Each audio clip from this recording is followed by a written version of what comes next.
guys, Brad with the Squared Away Everyday channel, and today we're going to be talking about my 2017 Toyota Tacoma TRD off-road. And this video is kind of just about the stage 1 overland build for this project. I've had this Tacoma for about a year now. I bought it in 2019, in February 2019, with about 9,000 miles on it. And right this second, I think it's got about 20,000 miles on it. And so I've had it a little over a year at this point. But today we're just going to be talking about a basic overview of the stuff I put on the truck, and then I've got another video coming up soon with the stage 2 portion that's coming into it.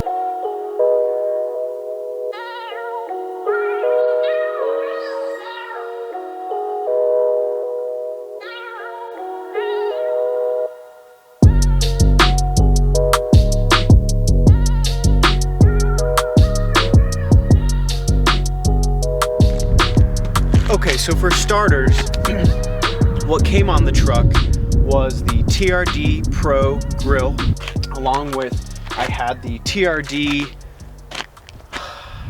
Pro wheels for the 4Runner, and those wheels looked awesome on it. I think the tire size was a 275/75 R17, and it looked great. There was no lift on the truck when I first bought it, no upgraded suspension components, so it looked really good. It filled out the whole wheel well, but overall it looked really good, and I ended up taking those off and putting it on my 2018 Toyota 4Runner Limited, which I'll also be doing a video about. What else came on the truck when I first bought it were the steps here. I think it's just a basic Toyota step for the Tacomas, and it's been fine. I've left it on there just really for my kiddo. It's not like it offers any sort of increased protection or anything like that, and you can see it right here. It doesn't really offer any sort of increased protection or anything, but it does help little ones and dogs and stuff like that get up in your vehicle. So I've left that on there. I think that's about it. Oh no, there's one more thing. Let's look at it. Okay, so the other thing that came on the truck was this Truck Hero, I think it's called the backflip.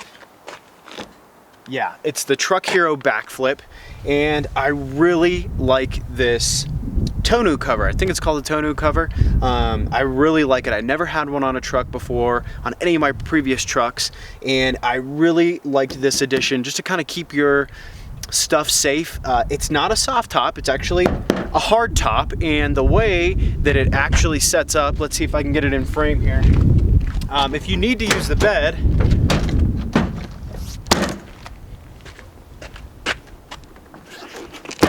it just kind of folds up like this, which I really think is terrific. And then you take these little support struts here and push it down, and you do it on both sides, and it kind of locks it in, and then there's some more tether points that you can lock it in even further. But I really liked this tonneau cover. It looked like a soft top. It was completely flush with the top of the bed, and just from a security standpoint, man, it was super useful putting any sort of stuff, going to the range or snowboarding or having expensive landscaping equipment for one of my businesses back there. It was a real lifesaver. I really liked having it. Having merchandise back there that I hadn't brought to the shop yet, it really was helpful. So I liked it a lot, but I've got an upgrade coming, so in the next video, stay tuned. It's not going to be this anymore, although the back, I guess it's the Back Industries, I don't know if the company's Back Industries or Truck Hero, I really don't know, but it's the backflip from either Back Industries or Truck Hero, one or the other, and it folds up into 3, and it was a really terrific topper. So this also came on the truck. I didn't buy this, I just left it on there, and I'm glad I did, because it was really a nice upgrade. Let's get into the other components. Okay, so in terms of the wheels and tires and suspension, as I mentioned before, I've had several trucks before this one, and it seems like every time I either didn't have the cash to do suspension, wheels, tires all at the same time, and so every time I set that up, it was like I'd get the suspension, and then I'd have these small little wheels on these like stock rims, and it just kind of looked like shit. Or I'd get these awesome wheels and tires, and they were big and meaty, but it would rub the shit out of the fender well, and it fucking annoyed me, to be honest with you. So this time it was a priority to me with this truck to actually get the full suspension kit put on with the wheels and tires and just kind of do it right the first time. So this was really the first thing that I put money into with the truck. Actually, I take that back. The tint on the windows up here, I put on the truck first on the front windows, and that's really just a security thing for me. It's not like I'm trying to look like the truck is, you know, I don't know, thugged out or anything like that. Certainly not. It's more so just a security standpoint for me. So, got the windows tinted first. That was the first thing I did. The front two windows, which I'll talk about tint in a second here. Things that kind of bother me about tint on Toyotas. But anyway, so the suspension components I went with was the OME BP51 suspension lift. And with that, I also put in the SPC upper control arms, the adjustable upper control arms, and in addition to that in the rear, I think it's the OME Dakar medium duty leaf springs is what's back there. So it's a remote reservoir shock on the front and the back, and it's also, the cool thing is on the front and the rear suspension, you can adjust the compression and the rebound on those. So it's really nice for somebody like me that is kind of a snob when it comes to ride quality. Now granted, I've had some really bad lifts before, like you know, blocks and spacers lifts, like what is that company that does that? I can't think of it right this second, but maybe, no, it wasn't Rough Country. Ready Lift. I had a Ready Lift on one of my vehicles and it sucked. It was so freaking stiff. Yes, it looked good, but it was so stiff. It beat the shit out of your components in the truck, and I just didn't really like it that much. So I've had some very stiff suspension before, and I hate it. So for me, I would say with the work that I'm in and everything, I probably am on road like most people, like 90% of the time, and then the other 10% I'm literally driving on a mountain for work, and then you know, the other, in that 10% I'm camping or something like that. Now that'll go up this year, and it'll probably be more like 80-20 because I'll be using this more for work as well as camping. But anyhow, I like the ability to adjust that compression and rebound so that it's not such a horrible ride when you're on the road. It's relatively easy to adjust the suspension for the compression and rebound, which makes it really nice if you're going to go hit a trail or something. You can adjust that, but it's nice. You going over washboard, anything like that, you can tune this so that it's not just beating the shit out of you and all of your components in your truck while you're on a super washboard road, which we have a ton of in Colorado here. Okay, you may also be able to see in here, I don't know if you can see it or not, but I actually put the, I want to call them mud flaps. They're not mud flaps, but the little fender skirts back into the wheel well here when I put the truck together with that suspension. And so it actually hides the remote reservoir. And I did that because I've had problems in the past with those little fender skirts, or the little, whatever they are, protecting the engine bay. I've had problems with water and sludge and mud and shit getting up in there and really messing with some stuff under the hood. So I put the fender skirts back in there, which hides your remote reservoir with those shocks, so it loses a little bit of its cool factor, I guess, but for me it's more so about function. So moving on to my wheels and tires, I ended up going with a 285/75/16 size tire, and the wheels that I went with are actually the Black Rhino Arsenal wheels, and I think they look really good. There's some pairs of wheels that look like this, like real heavy duty, kind of military-esque, and I think those wheels are called the Armory, which I think looks better than this, and the Abrams. I think both of those wheels look better than this, but they just didn't do the wheel size that I wanted, and this came in at 16x9, which is one I wanted so I could do a wider tire without just, you know, losing my bead if I ever have, if and when I air down.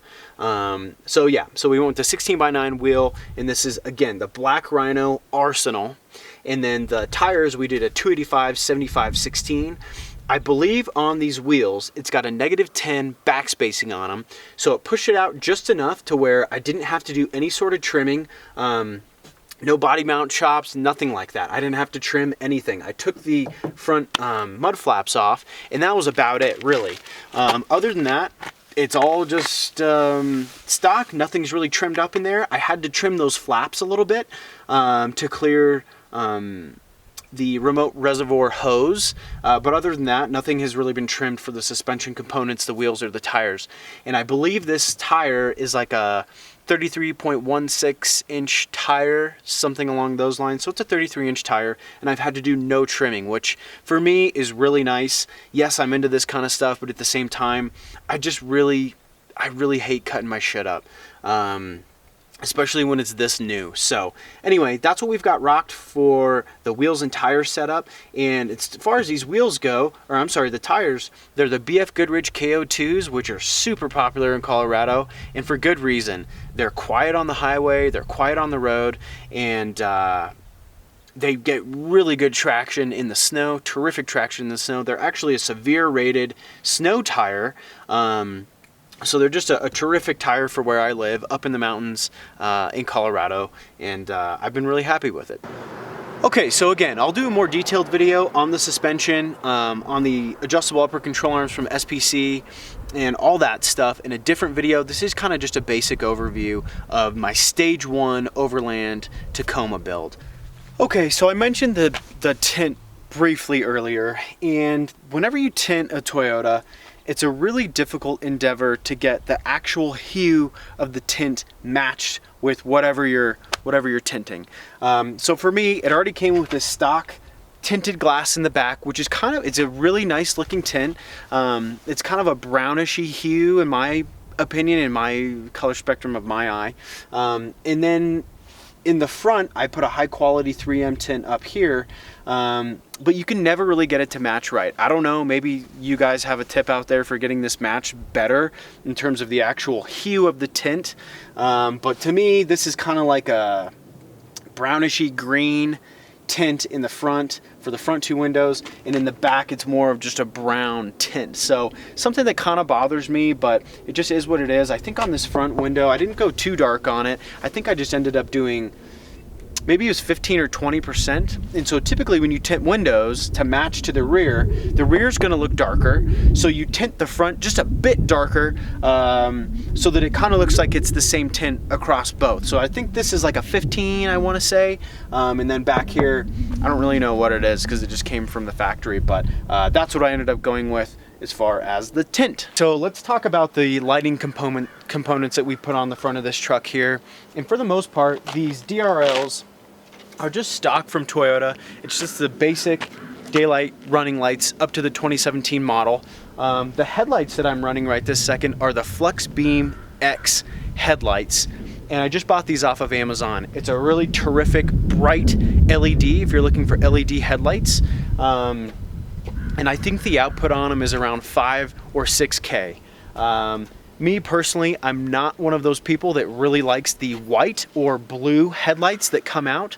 So for me personally, I leave my amber fog lights on all the time, and it kind of balances out the light spectrum for me to where it's not so blue and white, and it balances out to almost like a daylight color for me. Now, when we're talking about the fogs, I put in the Baja Design Squadron SAE, which is approved to just leave on all the time, and they are super bright. The brother or sister to this, whatever you'd like to call it, are the Squadron Sports, and you cannot leave those on when you're driving down the highway. It's just too bright, and you'll have people flashing your lights at you. So for me, I went with the Squadron SAEs, and man, they're bright. The amount of light that you get put out on the sides of the road for just spotting wildlife or people is really, really terrific. Now, the amber fogs are particularly important to me, not just to balance out the white or blue light that I'm getting from these LEDs.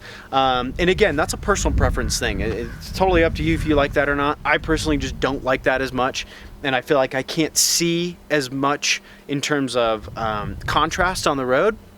But this amber is particularly important to me just because of where I live, up in Colorado in the mountains, and this really helps with the contrast of the snow. And believe it or not, it really does help. If it's really snowy out, it really helps a tremendous amount.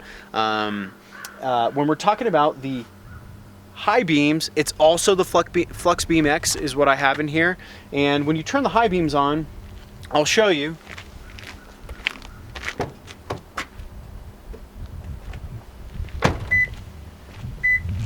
The high beams just kill the fog. So when you got your high beams on, the fog lights go away, which is a bummer for me because I like that blend of the yellow and the white light, but it is super bright. So again, I'll try to link to this down in the description for all of this stuff, and I'll be doing a more detailed review on the actual components that we went over today. Okay, so hopefully you can see this okay. I'm probably standing in the part that's actually lit up, but these Tacomas kind of have a synthetic bed. They're not a steel bed, and they put this coating on here that's very slick.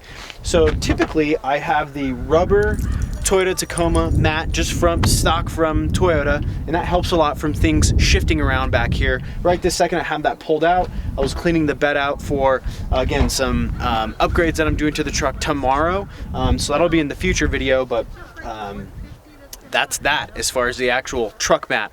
Get one if you've got the Tacoma. Don't just rely on this slick bed back here. Thanks for watching the video, guys, and we'll see you in the next one.